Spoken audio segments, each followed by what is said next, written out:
आपल्या महाराष्ट्राचा निव्वळ बिहार होत चाललेला आहे तुम्ही असं म्हणाल। वाद दुसऱ्यांचा होता, परंतु जीव गेलेला आहे एका सॉफ्टवेअर इंजिनियरचा।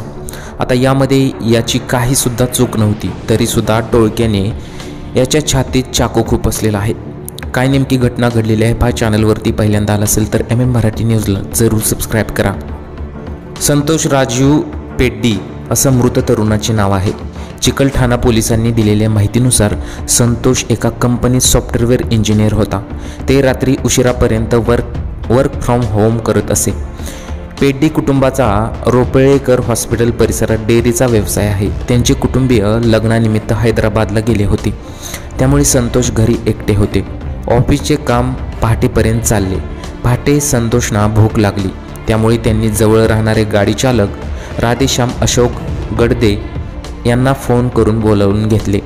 त्यानंतर दोघे फॉर्च्युनर कारने जेवणासाठी बीड बायपास मार्गाजवळ झालटा फाटा येथे गेले। यशवंत हॉटेलसमोर कार लावून आत घुसणार तेवढ्यात समोरून तिघांचे एक टोळके चाल करून आले। त्यांनी मालक समजून संतोषवर हल्ला चढवला। त्यांनी मालक नसल्याचे सांगितले, तोपर्यंत टोळीतील एकाने संतोष यांच्या छातीत डाव्या बाजूला चाकू खुपसला। हा वार एवढा जोराचा होता की थेट हृदयात घुसल्याने ते खाली कोसळले। चालकाने तात्काळ उचलून कारने त्यांना खासगी रुग्णालयात नेले। तेथील डॉक्टरांनी घाटी रुग्णालयात नेण्याचा सल्ला दिला।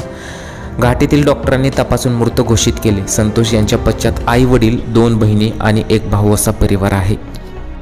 आता काय झालं होतं पहा। पोलिसांच्या माहितीनुसार झालटा फाटा येथे बद्री शिंदे यांचे यशवंत हॉटेल आहे। त्या ठिकाणी अगोदरपासून 3 मित्र जेवायला गेले होते। जेवणानंतर तिघांनी शीतपेय घेतले। त्याचे पैसे हॉटेल व्यवस्थापकाने मागितले, तेव्हा तिघांना राग आला। त्यांनी चाकूचा धाक दाखवून हॉटेलमध्ये दहशत निर्माण केली। त्याचवेळी संतोष फॉर्च्युनरमधून उतरले, तेव्हा तिघांना वाटले की हा हॉटेल मालक आहे, त्यामुळे तिघांनी संतोषवर हल्ला केला। त्यातच संतोषचा जीव गेलेला आहे। सॉफ्टवेअर इंजिनियर संतोष अतिशय शांत स्वभावाचे होते। मित्रपरिवारासह कुटुंबातही सर्वांना सहकार्य करणारे ते होते, अशी माहिती त्यांच्या काकांनी दिली। दरम्यान संतोषचे आई वडील हैदराबादहून शहरात परतले, तेव्हा शनिवारी सकाळी प्रतापनगर स्मशानभूमीत अंत्यसंस्कार करण्यात आले होते।